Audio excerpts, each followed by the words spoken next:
Bismillahirrahmanirrahim. Wa idza khafa zawju nusujal mar'ah, ketika seseorang suami khawatir nusujnya istri, durhakanya istri kepada sang suami. Ketika istri melakukan durhaka kepada sang suami, maka langkah-langkah yang harus dilakukan sang suami nanti insya Allah dijelaskan. Wa fi ba'di nusah, tapi di dalam sebagian redaksi kitab matan menggunakan lafaz wa idza bana nusujul mar'ati aydhahara, ketika telah nampak durhakanya seseorang istri kepada sang suami. Ketika telah nampak durhakanya seseorang istri kepada sang suami, maka langkah yang pertama harus dilakukan oleh sang suami wa'adhaha jaujuha. Wa'adaha jaujuha, harus memberi nasihat kepada istri tersebut. Namun nasihat tersebut bila dorbin wala hajrin laha, bukan dengan cara pukulan, wala hajrin laha, dan bukan dengan cara mendiamkan diri. Jadi langkah pertama yang harus dilakukan oleh sang suami ketika memberi nasihat bukan dengan cara memukul, bukan dengan cara mendiamkan diri, tidak mengajak ngobrol misalkan sampai lebih 3 hari. Nah, itu termasuk haram. Contoh memberi nasihat kepada sang istri, kakaulilah seperti ucapan suami kepada istri, ittaqilah, takutlah kamu kepada Allah fil haqqil wajibili alaika, di dalam masalah hak wajibmu untukku. Wa'lami ana nusuja muskitun linafaqah wal qasmi, dan ketahuilah sesungguhnya durhaka kepada sang suami itu bisa menggugurkan memberi nafkah dan bisa menggugurkan giliran. Misalkan sang suami mempunyai istri 2 ataupun lebih, ketika salah satunya melakukan nusud, salah satunya melakukan durhaka kepada sang suami, maka si istri tersebut bisa menggugurkan nafkah, bisa menggugurkan nafkah dan bisa menggugurkan giliran. Maka bagi sang suami ya boleh-boleh saja tidak menggilir istri tersebut dan tidak memberi nafkah kepada istri tersebut. Walaysa satmu li jauji minan nusuj bal tastahiqu bihi ta'dziba mina jauz bil asa wala yarfa'uha ilal qadi. Tapi mencaci, memarahi istri kepada sang suami, misalkan istrinya marah-marah kepada suami, terus marah-marah, rewel misalkan, cerewet. Nah, kalau misalkan syatmun, marah-marah, hanya sekedar marah-marah, bukanlah termasuk nusud, bukan termasuk durhaka kalau misalkan sekedar marah-marah. Namun marahnya istri, hal tersebut berhak diberi pelajaran, berhak diberi pengajaran oleh suami. Nah, misalkan berhak diberi pengajaran sopan santun oleh suami menurut pendapat Asy'ari. Dan bagi sang suami tidak diperbolehkan melapor kepada hakim. Jadi jika sang istri hanya sekedar marah-marah, hanya sekedar mencaci kepada sang suami, itu belum termasuk kepada nusud, belum termasuk kepada durhakanya seseorang istri kepada sang suami. Namun bagi sang suami harus memberi pelajaran sopan santun kepada istri. Jika istri marah-marah kepada sang suami, maka bagi sang suami tidak diperbolehkan melaporkan kepada qadhi. Nah, tidak diperbolehkan melaporkan kepada hakim. Misalkan, maaf Pak Hakim, saya mau mengadukan masalah apa? Misalkan kata Pak Hakim, ini istri saya sering marah-marah.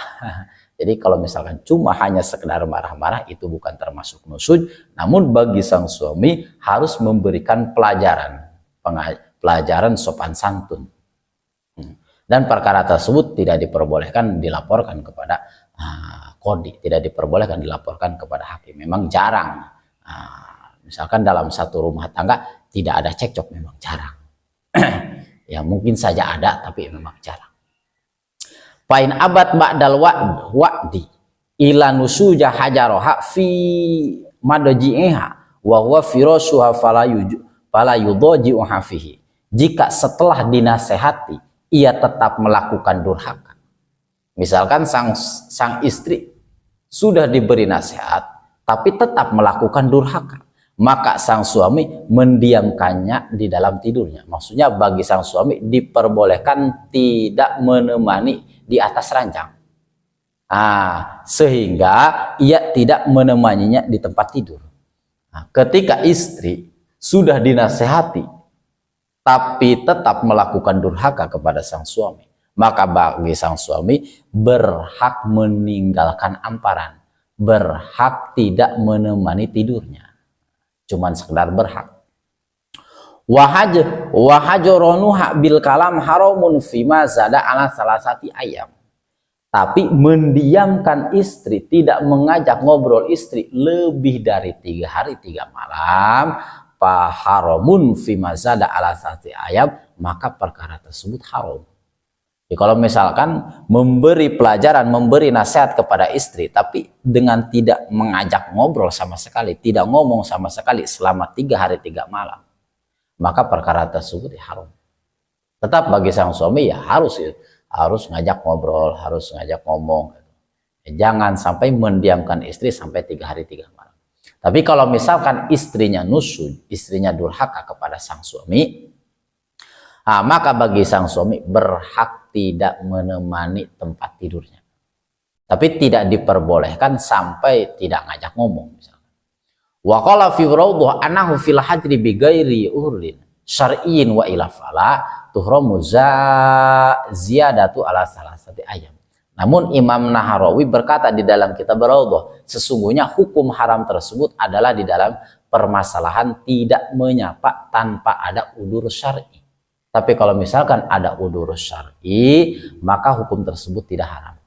Tapi kalau misalkan menurut Imam Nahrawi di dalam kitab Rawduh, yang dimaksudkan haram hajrun, tidak mengajak ngobrol dengan sang istri,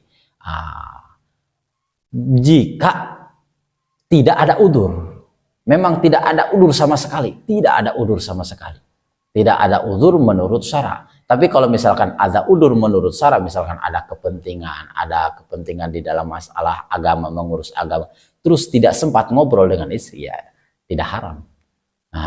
Yang dimaksudkan haram di sini memang suami tersebut tidak ada udzur, tidak ada halangan sama sekali, memang sengaja tidak mengajak ngobrol dengan istri selama lebih dari 3 hari 3 malam, maka perilaku tersebut ya haram juga. Pain aqamat alaihi ayinusuji bitakarruri minha hajaroha wa dharabaha dharbata dibilah. Jika istri tetap saja durhaka kepada sang suami dengan berulang kali melakukannya, maka bagi suami berhak memukulnya. Namun memukulnya darbu ta'diblah. Memukulnya tersebut bukan pukulan yang melukainya. Hanya sekedar pukulan ta'dib, hanya sekedar pukulan mendidik. Kalau misalkan istri melakukan durhaka, melakukan nusud kepada sang suami, langkah pertama harus memberi nasihat. Kalau misalkan memberi nasihat masih tidak bisa, yang seterusnya tidak menemani tempat tidurnya. Kalau misalkan masih tidak bisa, masih tetap melakukan durhaka kepada sang suami, terus-terusan melakukan, berulang kali melakukan durhaka kepada sang suami, maka bagi sang suami berhak memukul istri tersebut.